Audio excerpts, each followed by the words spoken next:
This is the back of the chicken shed. That is the base for the turn wheel. Totally 2 rows or 2 turn wheels. So this is the manure pit. So all this stick will be removed after the base solid, and then the manure can deliver completely to this pit.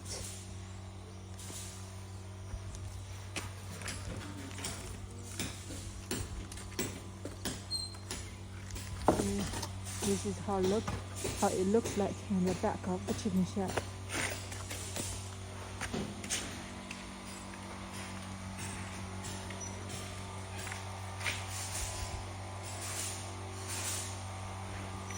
Let's go to the back to see the front of the manure pit. So it is consistent